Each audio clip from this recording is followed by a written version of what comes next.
a um ano das eleições, o agronegócio começa a mostrar divisões internas e procurar alternativas ao presidente Bolsonaro entre os candidatos de centro, a chamada terceira via. Influenciadores e grandes empresários do setor dizem, contudo, que se um nome fora da polarização não se viabilizar, o grupo tende a apoiar em peso a reeleição, para derrotar o PT. Então, vamos ouvir aqui o Roberto Rodrigues, ex-ministro, que hoje está na FGV. Entre os agricultores, vejo uma tendência pró-Bolsonaro. Agora, nas instituições, está todo mundo olhando o horizonte. Ninguém tem posição tomada ainda. Um dos que mantém canal direto com o agro é o governador Dória. Interlocutores do Lula também buscam refazer pontes e telefonaram para o ex-ministro Rodrigues, assim como o PSB. E para você que assiste aqui os nossos programas Eleições 2022, você sabe muito bem o que é o PSB. Todos que me procurarem vou ajudar.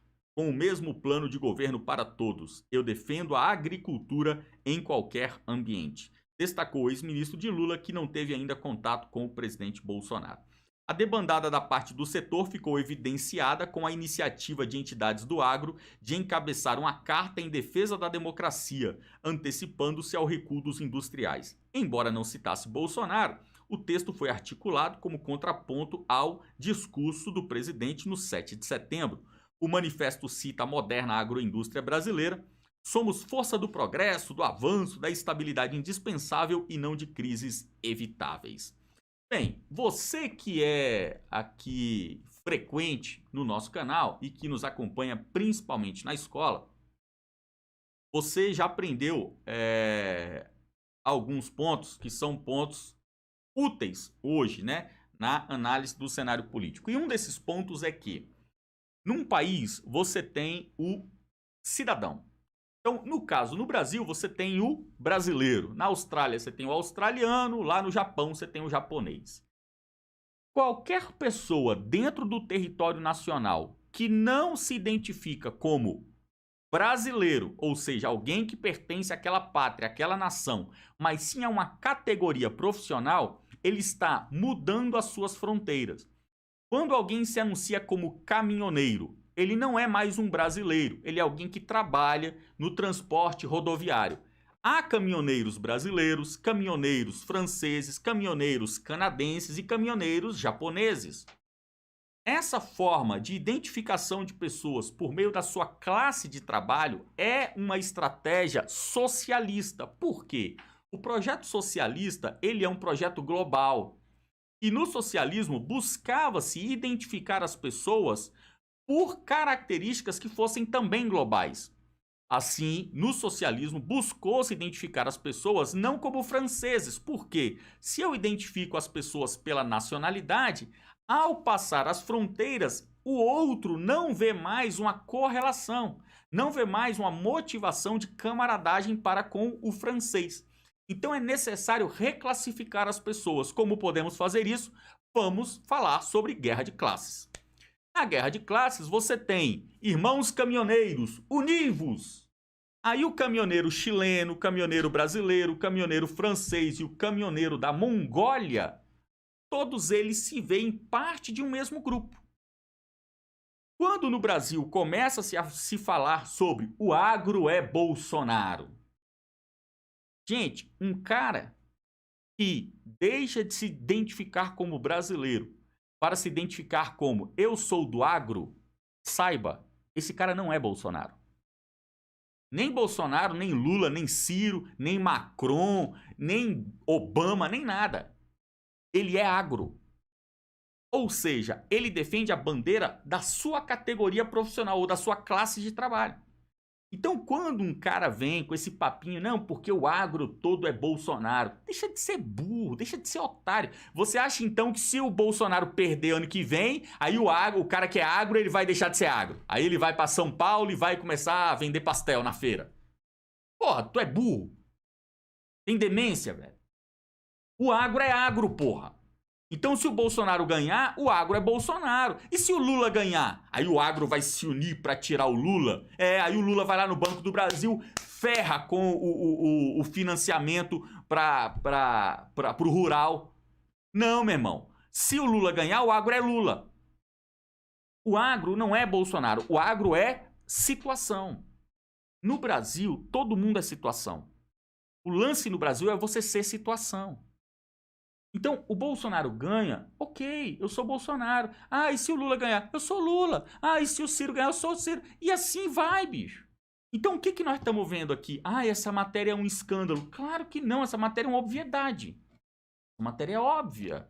Para quem está no comunicação e política, essa matéria você nem lê, você pula essa matéria, né? Eu estou citando aqui para que vocês vejam como as leituras que nós fazemos são leituras que não estão aqui para fazer torcida, são aqui para te mostrar como é o mundo real. O que o agro está fazendo? O agro está defendendo estabilidade democrática. Por quê? Porque estabilidade democrática significa juro baixo. Todo país instável, o juro sobe. Todo país estável, o juro baixa. Então, todo país estável é um país melhor para você tomar financiamentos. E no Brasil, apesar de toda essa fanfarra que se faz em torno do agro, nós temos uma situação medonha no nosso agro, que é o agro brasileiro ele é subsidiado. Você pode, qualquer pessoa aqui que tenha parente, pai, parente distante, que é da área do agro, que é produtor rural, você sabe. No Brasil, do pequeno produtor rural, do cara que planta leguminosa para vender na feira, até o cara que é plantador de soja, todo mundo vai no Banco do Brasil pegar financiamento. Você ser do agro no Brasil, você ser produtor rural no Brasil, é você ser um sócio do Estado. Não existe produção rural no Brasil desassociada do Estado. Não existe. Quando você fala assim, ah, não, é propriedade privada no campo. Não existe, meu amigo. Toda produção agro no Brasil, ela é uma produção socialista. Ela é uma aliança, ela é um casamento entre o privado e o público. Não tem como no Brasil você ter um agro de oposição, você ter um agro contrário ao governo. O agro no Brasil é Banco do Brasil. Então entendam estas merdas. Sabe, eu fico impressionado. Você assiste lives da direita. Você vê lives da direita, é só bobagem. Aí você vai ver o que a galera conversa. Lógico, conversa merda. Come merda, conversa merda. Lógico, pô, tu não vai assistir a live da direita e vai sair falando sobre os poemas de Cecília Meirelles. É lógico que não, pô. Tu vai sair falando merda. Então fica essas falas sobre agro. Cara, agro no Brasil é uma manutenção do sistema socialista. Me encontra no Brasil produtores rurais que o cara, não, o cara vai lá, o cara é produtor rural, aí propriedade privada, o homem do campo é o verdadeiro conservador. Ah, tomar no rabo. Verdadeiro conservador, porra. Conservador por quê? Porque pega bicho de pé? Porra, tá de sacanagem. Porra, sabe? O Brasil tem uma intromissão. Gente, isso daqui já tá na alma brasileira. Por isso que eu digo pra vocês, no Brasil a direita é de esquerda. Não existe direita no Brasil. A direita no Brasil é de esquerda. Você imagina chegar para essa galera do agro, do Bolsonaro, e propor para esses caras uma desassociação da produção rural com os financiamentos do Banco do Brasil. Você imagina isso? Bolsonaro chegar lá e falar para os caras, ó, agora a gente tá aqui, nós somos de direita, conservador, então nós vamos fazer um programa para largar a mão do produtor rural. Então nós vamos visar aqui, num tempo de 20 anos, daqui 20 anos nós não termos mais essa associação entre Banco do Brasil, BNDES e produtor rural. Porra! E da guerra civil, meu irmão. E ainda é, inclusive, o único povo, o único pessoal que pode ter arma, né, no Brasil.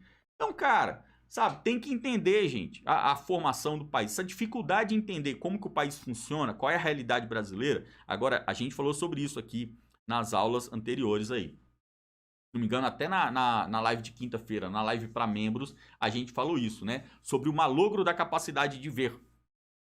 A gente estava analisando um pouco de literatura, aqui no caso o Joseph Pieper, falando sobre a incapacidade de ver. A incapacidade de você ver o mundo real, ela destrói a sua capacidade mental. Porque a contemplação, né, o processamento das informações, ele se dá de acordo com o mundo real.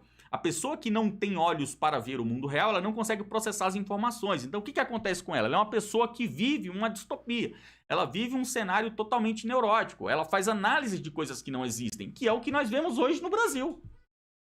O que é a direita? Se não um grande grupo de malucos. A direita é um grande grupo de malucos. Você pode entrar na rede social de qualquer deputado, em qualquer dia, de todo o mandato. Eu quero que você me mostre, me apresente uma página de um deputado da direita no Brasil em qualquer dia desses 4 anos em que ele estava triste. Não tem. Gente, uma pessoa que é feliz 365 dias por ano, todos os anos da sua vida, sai de perto dessa pessoa, ela é doida. Porque o mundo não é assim. O mundo ele é feito de vitórias e de derrotas. Então eu quero que você me mostre as derrotas da direita. Não tem. Os momentos que a direita lamenta, ela lamenta as incoerências da esquerda. Então nós estamos numa situação que é uma situação de maluquice. Agora, por que a direita é maluca?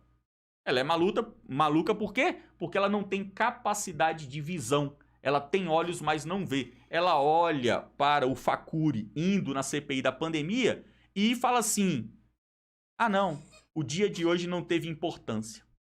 Pronto. Quando eu falo que o dia de hoje não teve importância, então esquece a ida do Facuri. Vamos falar de outra coisa. E o Louro José? Caralho, o Louro José foi foda.